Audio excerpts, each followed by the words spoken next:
My name is Edie, and at 35 years old, I built my success from absolutely nothing after my wealthy parents kicked me out at 18. When they accidentally discovered my $14 million bank balance last month, their faces turned white with shock. Suddenly, the parents who wanted nothing to do with me for over a decade were desperate to reconnect. Funny how money changes everything, right? Let me tell you how I went from homeless to millionaire while they watched from the sidelines. Before I get started, let me know where you are watching from in the comments. Hit that like button and subscribe if you have ever had family members try to reconnect only after you became successful. I grew up in Medina, an affluent suburb of Seattle, in a 7,000 square foot mansion overlooking Lake Washington. From the outside, my life looked perfect. Our house had 8 bedrooms, a swimming pool, a tennis court, and manicured gardens that required 3 full-time gardeners. My father, Jonathan, was a senior executive at a prestigious investment bank, and my mother, Diana, was what people politely called a socialite. In reality, she spent her days planning charity galas that were more about being seen than actually helping causes, shopping for designer clothes, and criticizing everything about me. Material comfort was never an issue in our household. I had the latest clothes, the newest gadgets, and attended an exclusive private school where tuition cost more than many people made in a year. But what I never had was emotional warmth. My parents were experts at providing everything except what I actually needed most: love, attention, and genuine support. My father worked 16-hour days, and when he was home, he was either on his phone, locked in his home office, or criticizing my mother for some perceived social failure. My mother was physically present more often, but her attention was always elsewhere: on her appearance, on impressing other wealthy families, or on making sure I looked and behaved in ways that reflected well on them. I still remember my 8th grade science fair project. I had worked for months building a complex computer program that could predict weather patterns based on historical data. My teacher said it was college-level work, and I won first place. The awards ceremony was on a Tuesday evening. Neither of my parents showed up. When I got home clutching my blue ribbon, I found my mother directing the staff about an upcoming dinner party. When I showed her my award, she glanced at it and said, "That's nice, Edie, but could you please go upstairs? We have important people coming over tomorrow." My father came home at 11 that night. I stayed up waiting to show him my award. He looked at it for a second and said, "Good job. But why not the International Science Fair? Jennifer Wilson's daughter won that last year, and she is younger than you." This was the pattern of my childhood. I could bring home straight A's, and they would focus on the 1 A-. I could win awards, and they would ask why I was not doing more. Nothing was ever enough. My birthdays were elaborate productions. My mother would hire event planners who would transform our backyard into themed wonderlands. There would be professional photographers catering from 5-star restaurants and gift bags for guests that cost more than many families spent on Christmas. But my parents never asked what I wanted. The parties were not celebrations of me, but showcases of their wealth. In the dozens of photos from these events, my smile never reached my eyes. When I turned 12, I discovered programming. Our computer science teacher, Mrs. Rodriguez, introduced us to basic coding, and something clicked inside me. For the first time, I found something that made sense. In the world of computers, there was logic. Input A would always yield output B. There were rules that made sense, unlike the constantly shifting expectations of my parents. I taught myself everything I could. I read programming books, joined online forums, and spent hours practicing. I created my first website at 13. By 14, I was building simple apps. At 15, I designed a program that helped schedule my school's complex class rotations, which the administration actually implemented. But when I excitedly told my parents, my father dismissed it as playing on computers, and my mother worried that spending so much time on technology would give me unsightly posture. As high school progressed, the disconnect between my passion and my parents' expectations grew wider. They wanted me to become a lawyer or doctor, something prestigious they could brag about at their country club. I wanted to study computer science and build technology that could change the world. The only person in our household who showed me real kindness was Martha, our housekeeper. Martha had worked for our family since before I was born.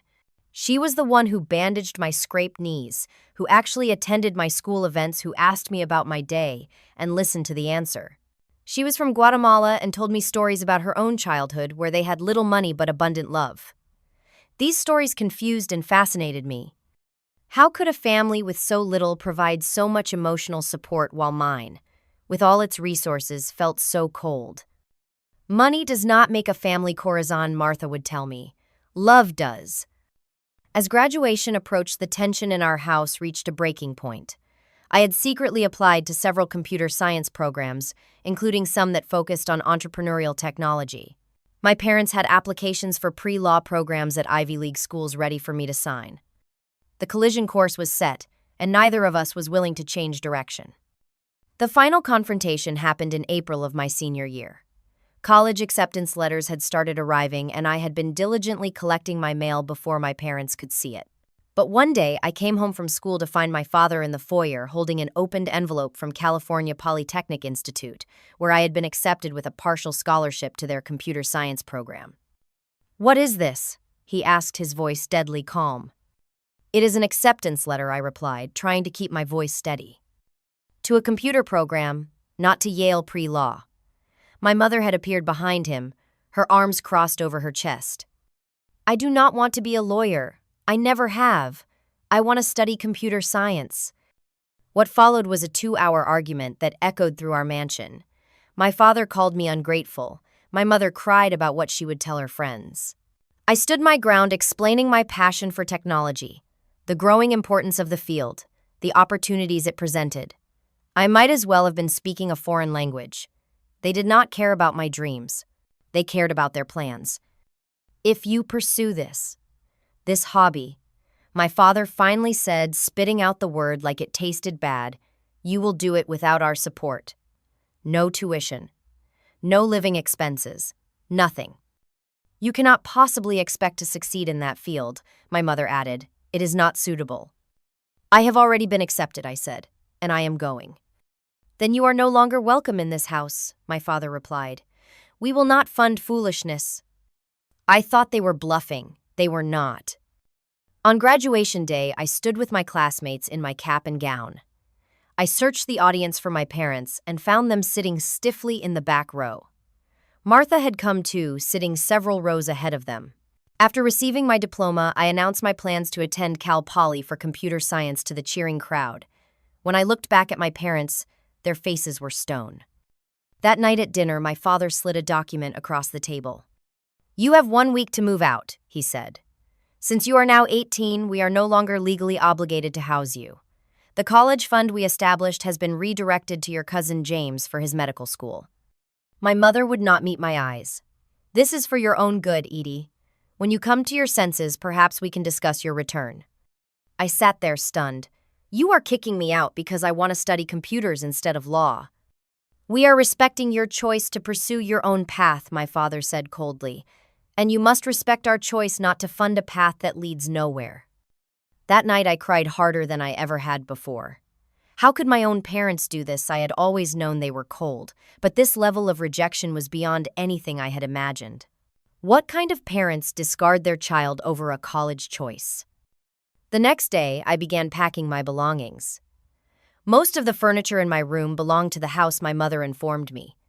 I could take my clothes, personal items, and my laptop. Nothing else. 18 years of life in that house, reduced to 2 suitcases. The night before I was to leave, there was a soft knock on my door. It was Martha. Her eyes were red from crying. "Nina," she whispered, "this is wrong what they do to you." She pressed an envelope into my hand. Inside was $2,000 in cash. "I have been saving," she said, "for emergency. This is emergency." I tried to refuse, but she insisted. "You are like daughter to me. Please take. Get apartment. Get food. Then succeed and show them who you are." The next morning, I called a rideshare. My parents were both busy and did not come out of their offices to say goodbye. Only Martha stood at the door, tears streaming down her face as I left the only home I had ever known. I had found a tiny apartment in a rundown building near the community college. I could not afford Cal Poly without my parents' support, so I had called them to defer my acceptance and would start at Seattle Central Community College instead. My new home was a 2-bedroom apartment shared with 2 other students, Emma and Jin. My portion of the rent was $700 a month. The money Martha had given me covered the first month's rent and deposit with a little left over. Within a week, I had found 3 jobs: morning shifts at a coffee shop, weekend work at a clothing store, and evening hours at the college computer lab. Between the 3, I barely made enough to cover rent, food, and basic necessities. I would wake up at 4:30 in the morning to get to the coffee shop by 5:30, work until 11, attend classes until 3, work at the computer lab until 9, then stay up studying until midnight. On weekends, I worked 8-hour shifts at the clothing store. I was constantly exhausted. My tiny bedroom barely fit a twin mattress on the floor and a small desk I had found on the curb. The apartment had cockroaches.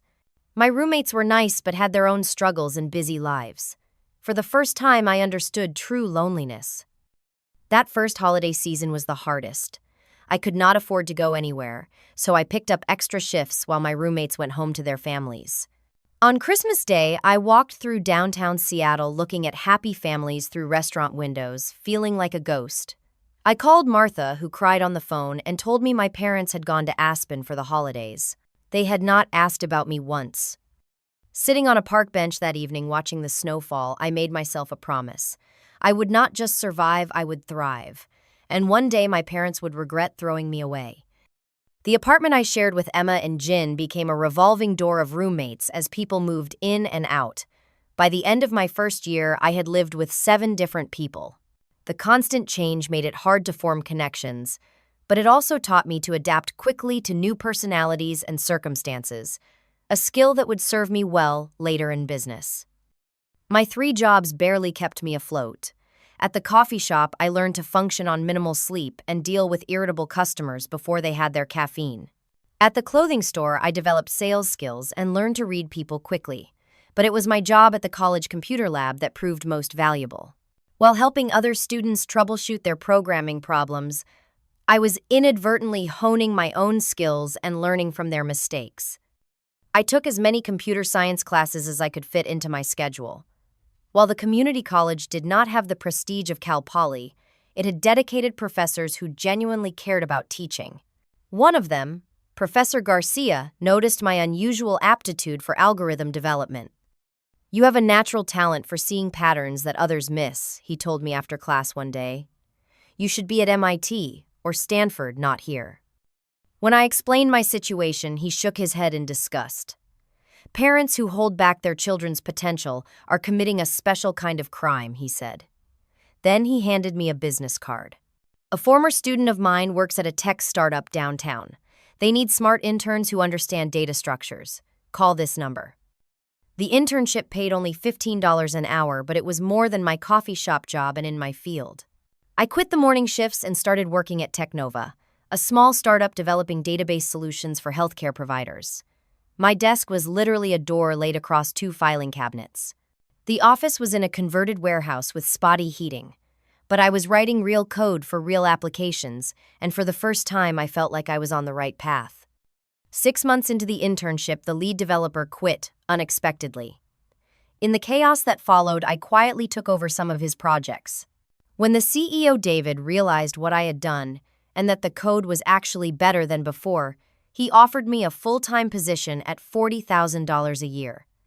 It seemed like a fortune after my cobbled-together jobs. I could quit the clothing store and reduce my computer lab hours. I could buy groceries without checking my bank account first. I even moved to a slightly better apartment, though I still needed 1 roommate to make it affordable. But I was still working 70-hour weeks. During the day, I wrote code for Technova. At night, I worked on my own project, a new algorithm for data compression that could potentially make database queries significantly faster. I lived on ramen, discount produce, and the cheapest coffee I could find. Every spare dollar went to paying down my small but growing student loans or into savings for my future education. One night, around 2 in the morning, after working for 6 straight hours on my algorithm, I had a breakthrough. By restructuring the way data was organized before compression, I could achieve nearly 40% better results than the industry standard. I spent the next week testing and refining it, then another 2 weeks documenting it meticulously. Professor Garcia helped me apply for a patent and introduced me to patent attorneys who took my case on contingency, believing in the commercial potential of my innovation. The process was slow and expensive, but eventually patent number 9,567,421 was granted to Edie Harrison for method and system for optimized data compression and retrieval. Around this time, I met Sam Wei, a brilliant engineer who had just sold his first company and was looking for his next project. We were both attending a tech meetup in a brewery basement. I was there because they advertised free pizza with the price of admission. He was there scouting talent. After hearing me ask some apparently insightful questions during the Q&A, he introduced himself and bought me a beer. When I mentioned my compression algorithm, he asked for details. By the end of the night, we were scribbling diagrams on napkins, and he was getting increasingly excited. "This could change everything about how we handle big data," he said. "Have you thought about commercializing it?" I explained that I was just trying to finish my associate degree while working full-time. A company seemed like a distant dream. "What if it was not just your dream?" he asked. "What if I have some capital from my last exit connections to angel investors and experience building a company? You have a brilliant innovation that solves a real problem. We could be partners." That conversation led to many more. Sam became first my business partner, then my mentor, and eventually a true friend, the first real one I had made since leaving home. He offered me 51% equity in our new venture, DataShrink with him taking 49% and investing $500,000 to get us started. It was terrifying to leave my stable job at Technova. I moved to an even smaller studio apartment to cut costs during what I knew would be a lean startup phase. My new home was 300 square feet with a kitchenette so small I could touch both walls at once. But it was all mine, and above my tiny desk, I taped my patent certificate to the wall, the first thing that was truly mine. The first year of DataShrink was brutal. Sam and I worked 18-hour days developing our product, pitching to potential clients, and trying to establish credibility in a field dominated by tech giants. We worked out of a co-working space where we could only afford the most basic membership, which meant we had to find new places to sit each day, and sometimes worked from the communal kitchen when all the desks were taken. During this time, I thought often about my parents. Part of me wanted to show them what I was building to prove that their lack of faith had been misplaced. After much internal debate, I sent them a letter, not an email, but an actual paper letter on DataShrink letterhead describing our company and the patent I had received. I did not ask for anything, not money, not reconciliation. I just wanted them to know. 3 weeks later, I received a terse email from my father's assistant, Jonathan and Diana Harrison, acknowledge receipt of your correspondence. They wish you good luck with your little project. That email, with its dismissive tone and the fact that they could not even be bothered to write it themselves, finally severed something in me. I stopped wondering what they were thinking. I stopped hoping for their approval. Instead, I poured all my energy into proving them wrong. 3 years passed in a whirlwind of work, minor triumphs, and constant challenges. DataShrink had grown from just Sam and me to a team of 12 engineers. We had moved from our precarious co-working situation to actual offices, a modest suite in an older building, but with our name on the door and enough desks for everyone. Our compression technology had found its market niche, primarily with mid-sized businesses that needed efficient data solutions but could not afford the massive infrastructure of larger companies.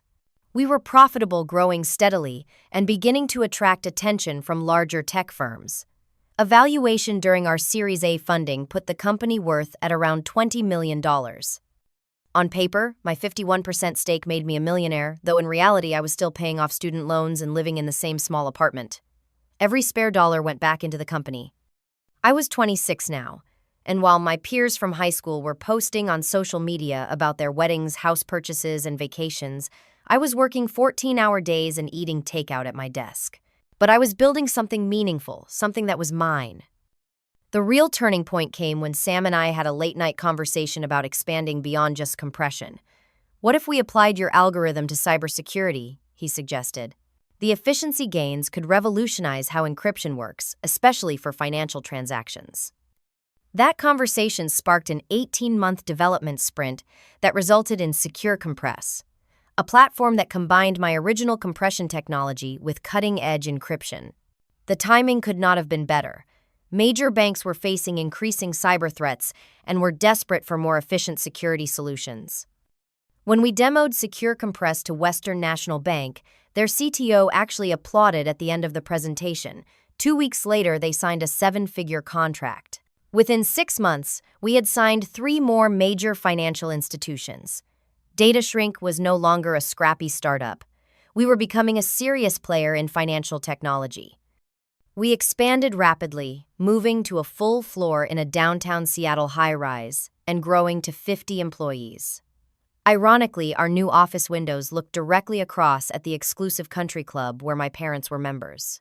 Sometimes on late nights when I was still working, I would look out at the club's lights and wonder if they were there just a few hundred yards away, still oblivious to what their daughter had built.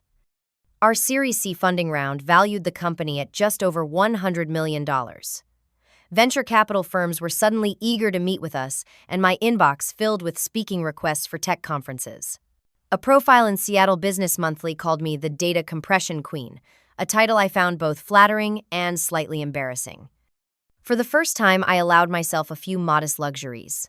I moved to a nice 1-bedroom apartment in a secure building with a doorman. I bought new furniture instead of secondhand pieces. I hired a personal trainer to help me establish a workout routine, to counteract the years of neglect my body had suffered through endless work hours. But compared to what I could theoretically afford, my lifestyle remained modest. I drove the same used Honda I had purchased during my Technova days, brought lunch from home most days, and invested the majority of my income.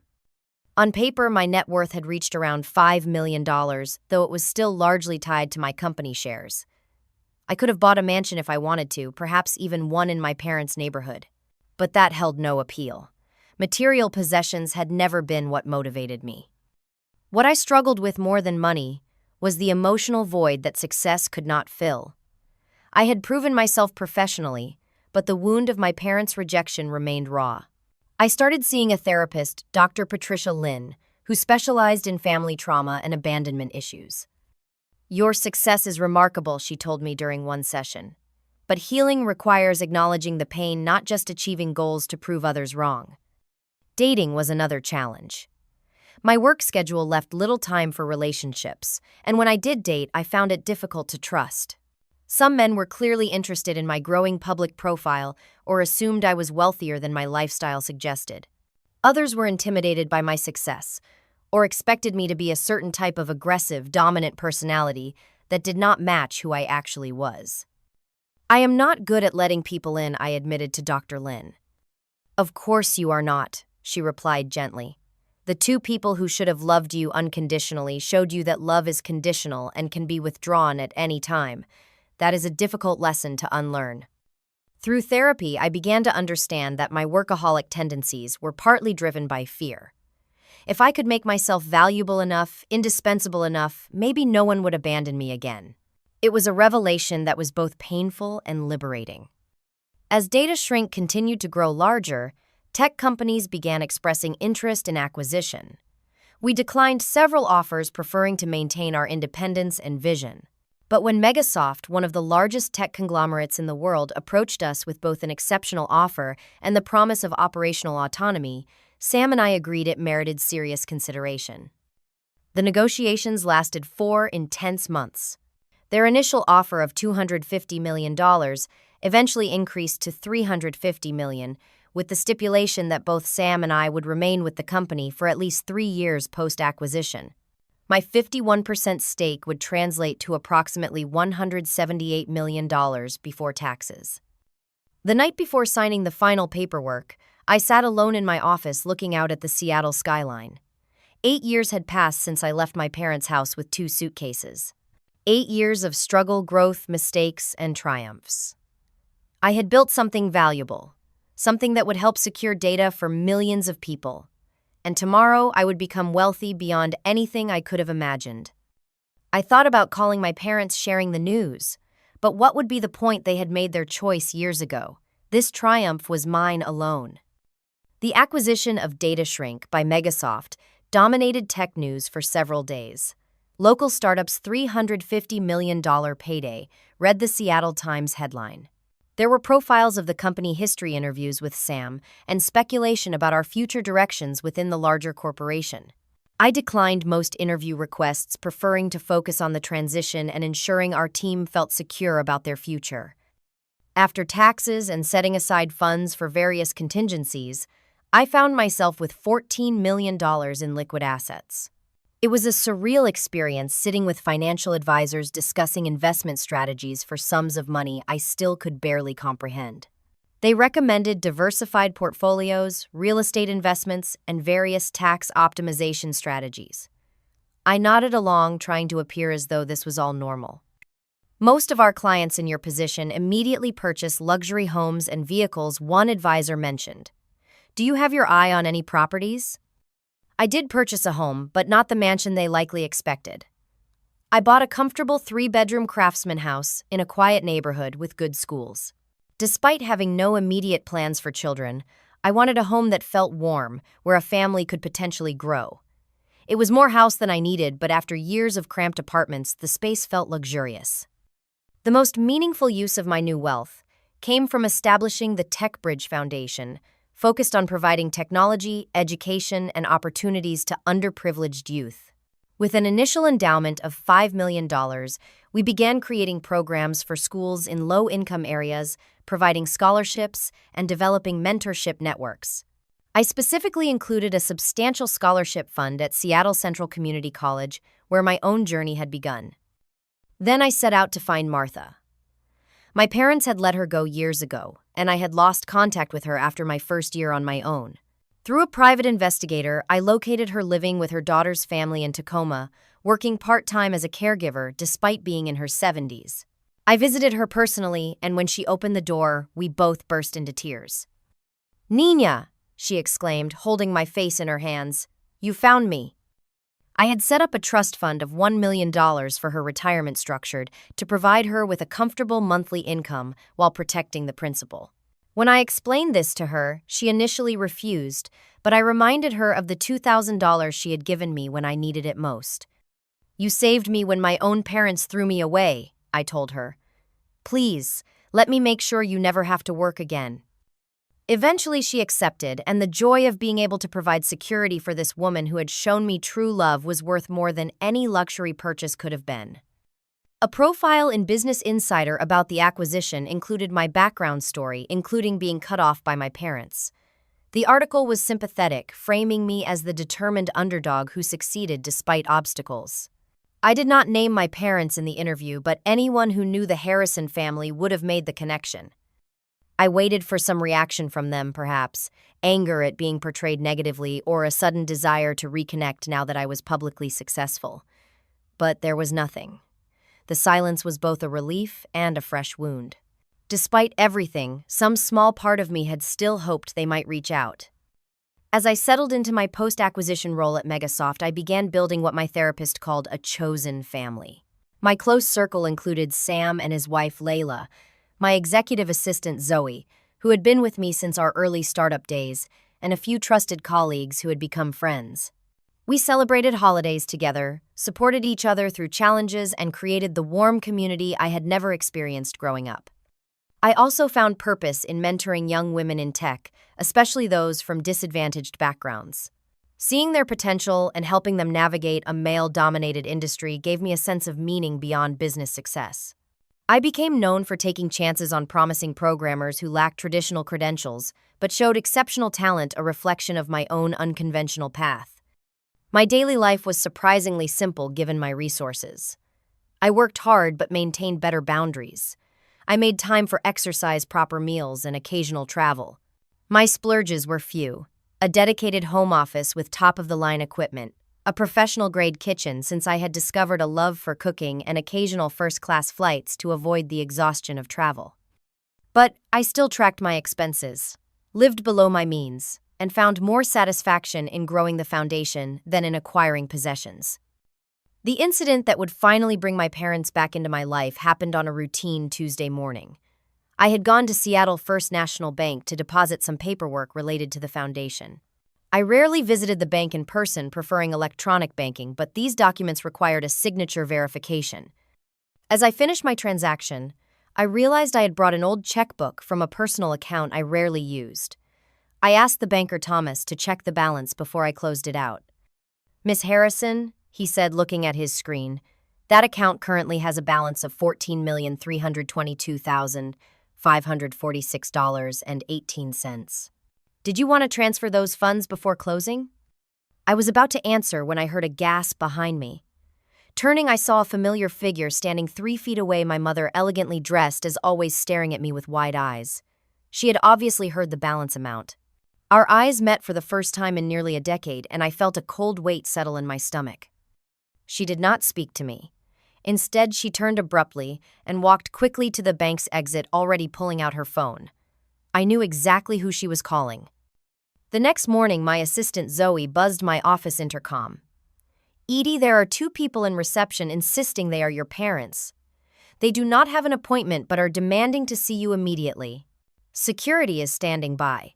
What would you like me to do?" I sat frozen, staring at the intercom. After all these years, after all the silence, they had finally decided I was worth their time. Not when I was struggling, not when I built a company, not when that company was acquired for hundreds of millions. Only when they had concrete proof of my personal wealth. "Edie, should I have security escort them out?" Zoe asked. "No," I finally said. "Send them in." The door opened, and there they were.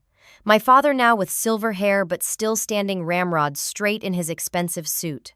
My mother, her face, carefully maintained through cosmetic procedures, wearing a designer dress I could now easily identify as costing thousands. They looked exactly as I remembered, yet somehow smaller. $14 million, my father said without greeting. "How dare you hide this from us?" They stood in my office doorway, 2 people who shared my DNA but were essentially strangers. My father's face was flushed with what appeared to be genuine anger, as if I had somehow wronged him.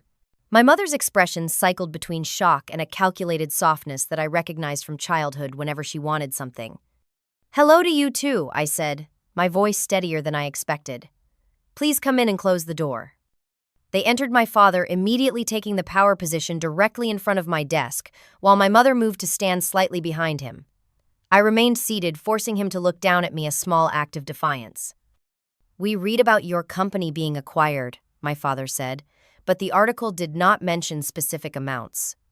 $14 million, Edie, and you did not think to inform your own family. "You disowned me," I replied simply. I did not realize I had reporting obligations. My mother stepped forward. "Darling, we never disowned you. We were simply encouraging you to make better choices. We always hoped you would come to your senses." I felt a flash of anger at this blatant rewriting of history. "You kicked me out with 1 week's notice and cut off all financial support. You never once called to check if I was okay, if I had a place to live, if I could afford food." "We were teaching you responsibility," my father insisted.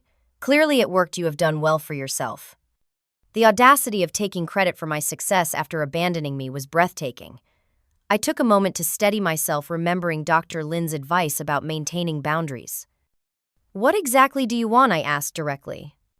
They exchanged a quick glance, the kind of wordless communication long-married couples develop. My mother stepped forward, suddenly tearful.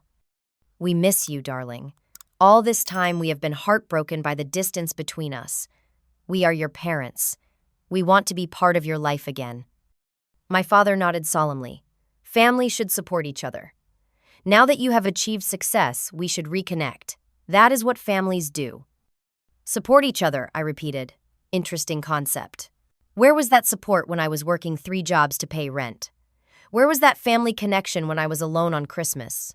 Where were you when I graduated from community college, or when I received my first patent, or started my company? Or any of the 1,000 moments, big and small, over the past decade? "The past is the past," my father said dismissively. "We should focus on the future. I have an investment opportunity that requires about $3 million in capital. As your father, I should have priority access to your resources now that you have means." My mother chimed in. "And we are renovating the vacation home in Aspen. Nothing extravagant, just updating the kitchen and adding a guest wing. Around $2 million. It would be lovely if you contributed as an investment in the family property." I stared at them, momentarily speechless. They had not come to apologize. They had not come because they missed me or regretted their actions. They had come with a shopping list. "Let me make sure I understand," I said slowly. "You want $5 million from me." "Well, to start," my father said, "there are other opportunities we could discuss once you demonstrate your commitment to repairing our relationship." A strange calm settled over me. For years, I had carried the pain of their rejection, wondering what I could have done differently if I had somehow failed as a daughter. But sitting here listening to their transparent greed, I finally understood that the failure had always been theirs. "Do you remember?" I asked quietly the day you kicked me out. My mother shifted uncomfortably. "We did not kick you out. We simply gave you a timeline to establish your independence." I was 18 years old, I continued as if she had not spoken. I had just graduated high school. I wanted to study computer science. That was my great sin. For that you cut me off completely. No money for tuition, no help with housing, nothing. I stood up, no longer willing to look up at them. "Do you know where I lived after leaving your house? A cockroach-infested apartment with 2 strangers. Do you know what I ate? Ramen noodles and whatever was on clearance? Do you know how I survived? Working at a coffee shop from 5:30 in the morning, then retail, then the computer lab while trying to get my education." My father's expression hardened. "You made your choice." "Yes, I did. I chose to pursue my passion instead of living the life you prescribed, and you chose to abandon your child over it. Who makes that choice? What kind of parents throw away their daughter because she wants to study computers instead of law?" "We gave you everything," my mother said, tears now flowing freely.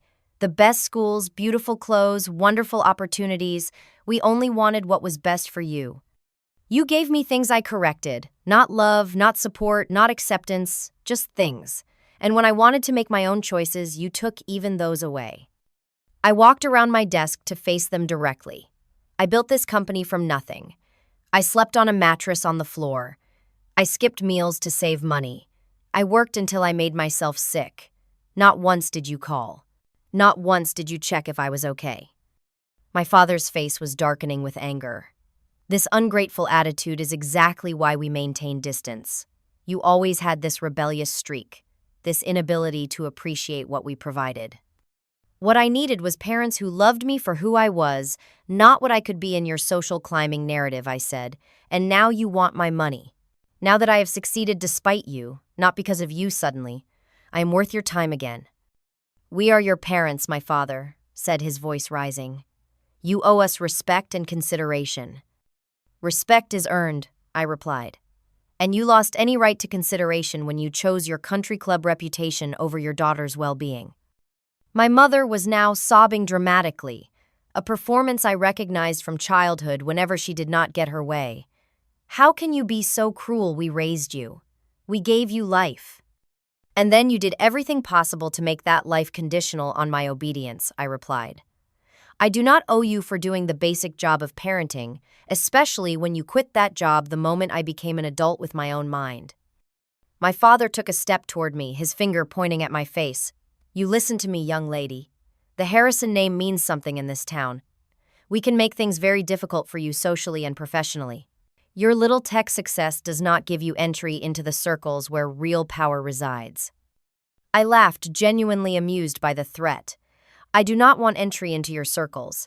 I have built my own community of people who value innovation, kindness, and authenticity, not which country club they belong to." "You will regret this attitude," he warned. "I still have considerable influence." "And I said calmly, have 14 million reasons not to care about your influence." I walked to my office door and opened it. "This conversation is over. Please leave." "We are not finished discussing this," my father insisted. "Yes, we are. You can leave willingly or security will escort you out.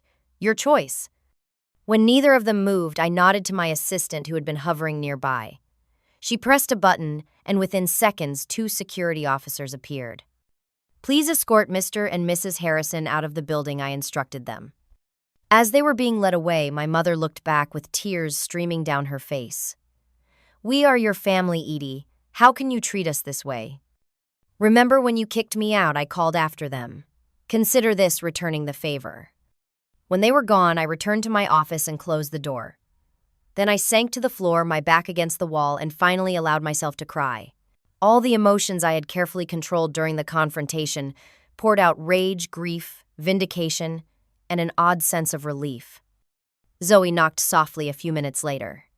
"Edie, are you okay?" Everyone in reception heard.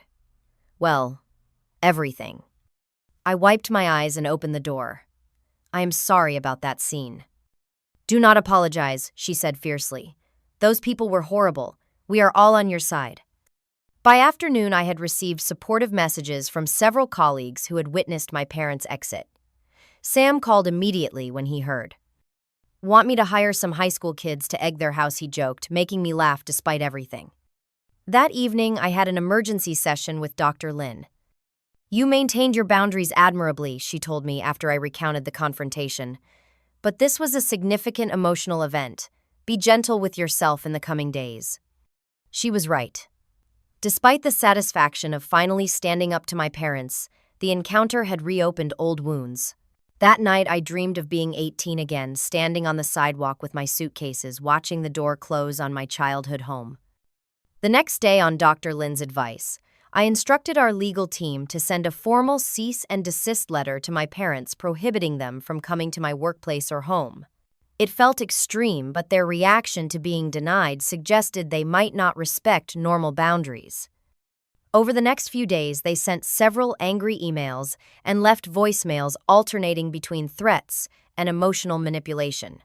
My father mentioned potential legal action regarding family assets, though there was nothing legitimate to pursue. My mother's messages became increasingly hysterical, claiming I was destroying the family and breaking her heart.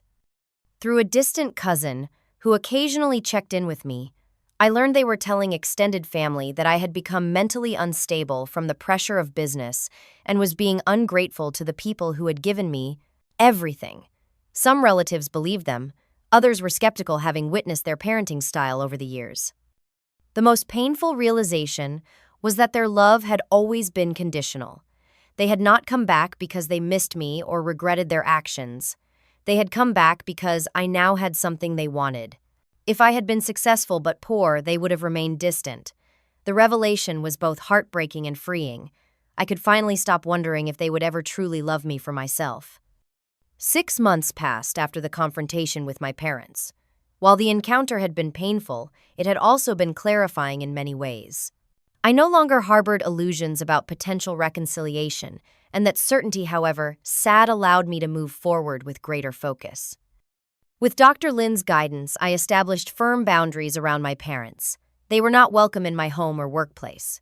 Communication would happen only through attorneys if necessary. When they sent flying monkeys, relatives or friends to plead their case or gather information, I politely but firmly refused to engage. Surprisingly, this clean break allowed me to reconnect with several extended family members who had always been kept at arm's length by my parents' controlling nature. My mother's sister, Aunt Judith, reached out after hearing rumors about our estrangement. "I always thought they were too hard on you," she told me over coffee. "Diana was the same way with me growing up, always competing, always judging. I distanced myself years ago for my own sanity." These connections helped fill some of the family void I had felt for so long. Holidays began to feel joyful rather than lonely as I created new traditions with my chosen family. Thanksgiving at Sam and Layla's house became an annual event, with everyone contributing dishes and sharing stories late into the evening. My work with the TechBridge Foundation became increasingly fulfilling. Seeing young people from challenging backgrounds discover their potential in technology reminded me of my own journey and gave purpose to my wealth. We expanded our programs to 5 cities and established a special initiative focused on girls interested in STEM fields. On a personal level, I was finally learning to balance work and life. After years of 60-plus-hour weeks, I began taking actual weekends off, exploring hiking trails around Seattle, and rediscovering my love of reading fiction, something I had abandoned during the all-consuming startup years. It was during a foundation fundraiser that I met Benjamin Cho, a pediatric surgeon who had volunteered to speak about technology in medicine. Tall, with kind eyes and a thoughtful manner, he approached me after the event to discuss potential collaborations between his hospital and our coding programs. What began as a professional conversation over coffee evolved into dinner the following week, then regular dates. Unlike previous relationships that had fizzled under the weight of my work commitments or trust issues, this one felt different. Benjamin understood ambition, and demanding work his own schedule as a surgeon was equally challenging. But he also understood the importance of presence when we were together. My parents were refugees from South Korea, he told me one evening. They lost everything and had to rebuild. They worked multiple jobs, were rarely home. But when they were with me, they were fully there, completely focused on me. That taught me that it is not about the quantity of time, but the quality. That perspective was healing for me. Benjamin valued me for who I was, not what I had achieved or acquired. He was impressed by my success, but equally interested in my thoughts, dreams, and the small details that made up my day. For the first time, I felt truly seen as a complete person. Meanwhile, my parents' social standing had taken a hit. Several of my company's board members were part of their social circles, and word had spread about their behavior. When they attempted to connect with wealthy friends of mine at charity events, they were politely but firmly rebuffed. The country club set might value wealth and connections, but they also prized loyalty and family values. Abandoning a daughter only to reappear when she became wealthy did not play well even among the status-conscious. About 8 months after our confrontation, I received a certified letter from my father's attorney.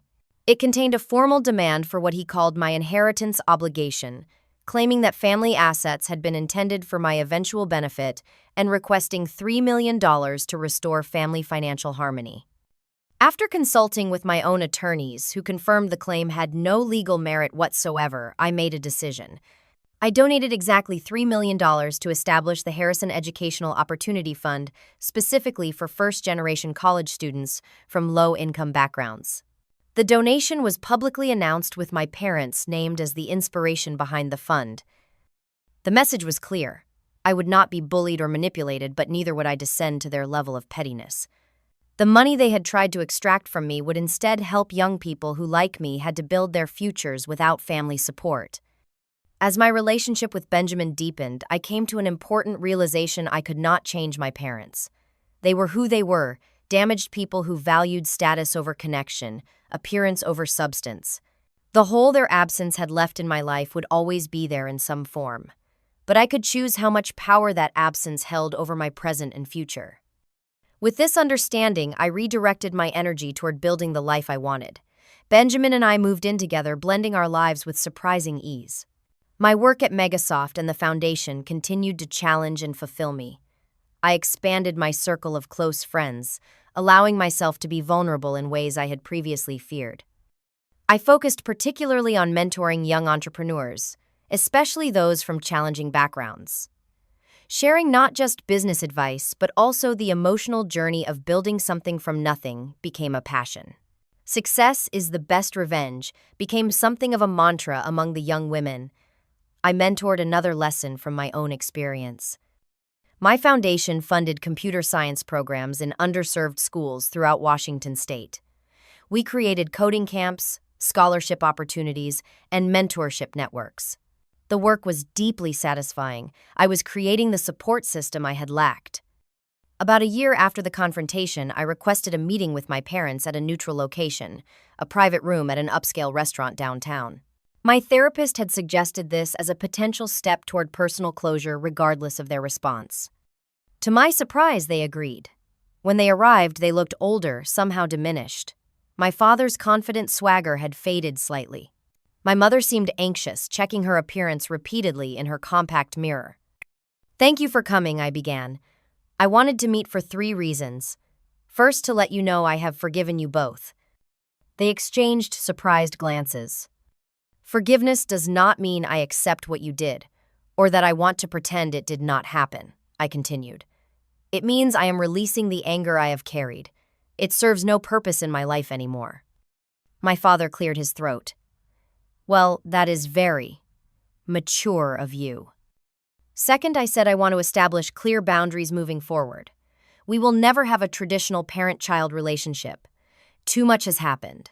But we can have a cordial, distant relationship if you respect my terms. No demands for money, no manipulation, no attempts to rewrite history. My mother dabbed at her eyes with a monogrammed handkerchief. But we are your parents. We should have a normal relationship. That opportunity ended when you chose to kick me out, I said gently. Actions have consequences. This is the consequence of yours. And the third reason, my father asked stiffly. To tell you that despite everything, I have built a good life. I am happy. I have found love, purpose, and community without you. I wanted you to know that not as a way to hurt you, but so you can stop whatever narrative you might have created about me being lost without your guidance. Their reactions were mixed. My father seemed annoyed, but also slightly impressed at my directness. My mother cycled through tears, defensive anger, and then a strange acceptance. By the end of our brief meeting, nothing was resolved in the sense of reconciliation, but I had said what I needed to say.